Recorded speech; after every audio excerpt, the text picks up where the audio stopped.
இதுதான் தாய் உள்ளமோ? அடுப்படியை சுத்தம் செய்து கொண்டிருந்த விசாலம் ஃபோன் ஒலி கேட்டு கையை முந்தானையில் துடைத்தபடி ரிசீவரை எடுத்தார். எதிர்ப்புறம் மகள் மாலினி பேசினாள். ஏமா, அப்பா ஓய்வு பெற இன்னும் 10 நாள் தானே இருக்கு. பாவம் அப்பா ரிட்டைர்மெண்ட்டுக்கு அப்புறம் பொழுது போகாமல் ரொம்ப கஷ்டப்படுவார் இல்லையா? கோடு போட்டது மாதிரி வாழ்ந்தவர். உனக்கு பரவாயில்ல, இனி காலையில் 4 மணிக்கெல்லாம் எழுந்திருக்க வேண்டாம், மெதுவாக எதையும் செய்யலாம். சோ, பாவாடி அவர் 29 வயசில் வேலைக்கு போனவர், எதிலும் மிலிட்ரி மாதிரி நடந்துக்கிறவர். அவருக்கு கொஞ்சம் சிரமம்தான். ஆனால் இத்தனை நாள் உழைச்ச உடம்புக்கு கொஞ்சமாவது ரெஸ்ட் வேண்டாமா? இனி கோவில் குழந்தை இருக்க வேண்டியதா? அது சரி, பேர குழந்தை மாப்பிள்ளை எல்லாம் எப்படி இருக்காங்க? உன் மாமனார் மாமியார் சௌக்கியமா? எல்லாரும் நல்லா இருக்காங்க. நீயும் உன் உடம்ப பார்த்துக்க. வச்சிடட்டுமா? அடுத்து மகன் பேசினான். என்னம்மா, அப்பாவுக்கு கவுண்டன் ஆரம்பமாயிடுச்சா? என்ன சொல்கிறார்? ஏண்டா, உங்களுக்கெல்லாம் அப்பாவை பார்த்தா கிண்டலாக இருக்கா? நானே பயந்துக்கிட்டு இருக்கிறேன். அவரால் வீட்டில் ஓய்ந்து உட்கார முடியாதுன்னு நீயும் மாலினியும் ஃபோன் பண்ணி விளாட்றீங்களா? ஐயோ, அப்படிலாம் இல்லைம்மா. சும்மா அவராலேயே உட்கார முடியாது. பேசாமல் என் வீட்லேயும் மாலினி வீட்லேயும் பொழுத கழிக்க வேண்டியதான பேரது குழந்தைகளுக்கும் தாத்தா பாட்டினா சந்தோஷமாக இருக்கும். என்னம்மா சொல்கிறீங்க? நீ சொல்கிறதெல்லாம் சரிதான் ராஜா. ஆனால் அப்பா பூர்வீக வீட்டை விட்டு வந்துடுவாரா? அதாவது அந்தந்த இடத்தில் இருந்தால் தான் நிம்மதி. விருந்தாளியா வந்துட்டு போகிறத தான் அப்பா விரும்புவார். எனக்கும் அதுதான் சரின்னு படுது. முடியாத காலத்தில் பார்த்துக்கோம். இப்போவே உங்களுக்கு ஏன் தொந்தரவு? சரிம்மா, உங்கள் இஷ்டம்.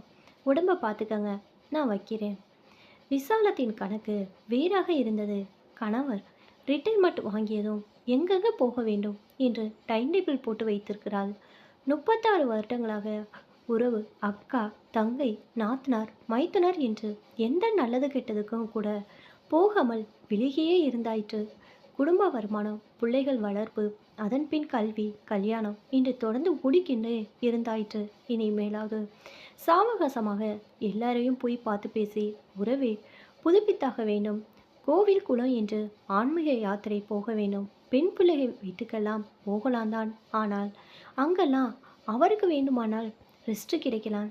தன்னால் சும்மா உட்கார முடியுமா? இத்தனை வருடங்களாக அவர் மட்டுமா பந்தய குதிரையாக ஓடிக்கொண்டிருந்தார்? விசாலும் தானே ஓடி தேய்ந்திருக்கிறாள். எதுவரை மற்றவர்களுக்காகவே வாழ்ந்தாச்சு. மிச்ச காலத்துக்காவது நம்ம விருப்பப்படி வாழணும் என்று வைராக்கியமே கொண்டிருந்தாள் விசாலம். 10 நாட்களுக்கு பிறகு மாலையும் கழுத்துமாக மேலதாளத்துடன் நீலகண்டனை சகலம் அறியாதவனர் கொண்டு வந்து விட்டார்கள் பேங்க் ஊழியர்கள். ஆரத்தை எடுத்து உள்ளே அழைத்து போனாள் விசாலம். என்னடி இது கூத்து?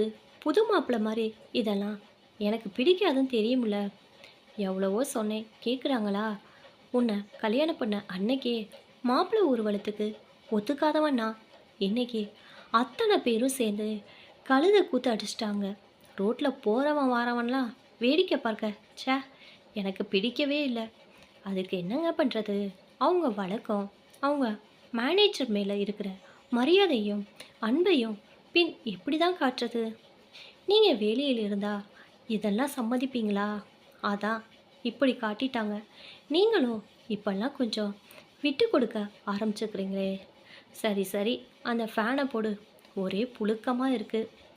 நீலகண்ணன் படுத்து ஓய்வெடுத்தார். 4-5 நாட்கள் போனது. எப்போதும் ஓய்வு என்பது அவருக்கு ஒரு தண்டனையாகவே பட்டது. பழக்க தோஷத்தில் 5 மணிக்கெல்லாம் எழுந்து வெட்டு வெட்டுன்னு உட்கார்ந்திருப்பார். விசாலம் மெதுவாக எழுந்து காஃபி போட்டு கொண்டு வருவதை பார்த்ததும் சின்ன கோபம்.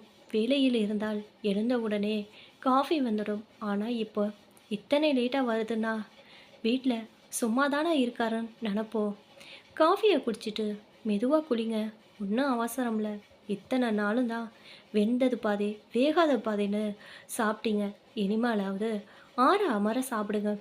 ஒரு விஷயம் சொன்னால் கோச்சிக்க மாட்டீங்களே. என்ன சொல்லு? நம்ம குடும்பத்துக்காக நிற்க கூட நேரம் இல்லாமல் மூச்சு இறைக்க ஓடி கடமைகளை முடித்தோம். இனிமேலாவது நம்ம உறவுகளுக்காக, நம்ம மன நிம்மதிக்காக கோவில் குளன்னு ஆன்மீக ட்ரிப் போகலாமா? நீலகண்டன் சிறிது நேரம் மௌனம் சாதித்தார். பாவம் விசாலம், வாழ்க்கையில் எந்த சந்தோஷத்தையும் நின்று நிதானிச்சு அனுபவிக்காமையே தன்னோடவே ஓடிக்கிட்டு இருந்துட்டா. அவ சொல்கிறபடி அவ நிம்மதிக்காகவும் கொஞ்ச நாள் வாழ்வோமே. ஓ இஷ்டம் விசாலம், முதலில் எங்கே போகலாம் நீயே சொல்லு. விசாலத்துக்கு முகம் மலர்ந்தது. காசிக்கு போகலாம் என்றால் நாளைக்கே போய் ஏதாவது டூரிஸ்ட் குரூப்பில் பேர் கொடுத்துட்டு பணத்தை கட்டிட்டு வந்துடுறேன் என்று சொல்ல விசாலத்துக்கு மகிழ்ச்சி கரை புரண்டோடியது. காலையில் பணம் எடுத்துக்கொண்டு ஃபோனில் பேசி வைத்திருந்த டூரிஸ்ட் சர்வீஸ் கம்பெனிக்கு புறப்பட்டார். நீலகண்டன் வாசலில் ஆட்டோ வந்து நின்றது. அடடே வா மாலினி, விசாலா யார் வந்திருக்கான்னு பாரு, மனைவியை கூப்பிட்டார். திக்கென்றாலும் மகளை வரவேற்றாள். மாப்பிள்ளை வரல. இல்லைம்மா, நானும் குழந்தையும் தான் வந்திருக்கிறோம். பிரச்சனை எல்லாம் ஒன்றும் இல்லை, சந்தோஷமான விஷயந்தான் என்றபடி உள்ளே வந்தான். நீலகண்டன் மகளின் பெட்டியை எடுத்துக்கொண்டு வந்தார். விசாலம், மாலினிக்கும் குழந்தைக்கு சாப்பிட ஏதாவது கொடு. வேண்டாமா, சாப்பிட்டு தான் பஸ் ஏறினேன். இந்தாங்கப்பா ஸ்வீட் எடுத்துக்கங்க. அம்மா நீயும் எடுத்துக்க.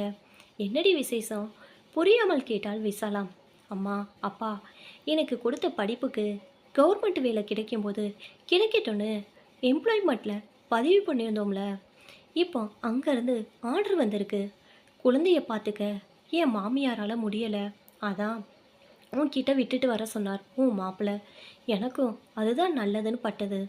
அப்பாவும் தான் ரிட்டையர் ஆயிட்டாரே, அவரும் கூட மாட இருந்து பார்த்துப்பார் இல்லை, அவராலையும் நேரில் வர முடியலை.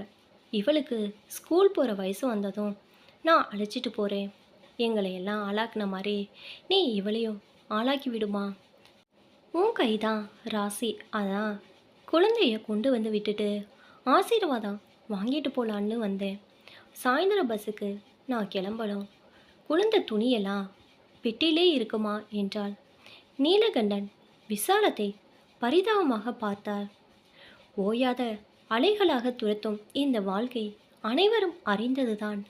ஆனால் இத்தனை காலம் எதிர்பார்த்த ஓய்வு அதுவும் இல்லாமல் போய்விட்ட இந்த ஏமாற்றம், இதை தாங்குவாளா விசாலம்?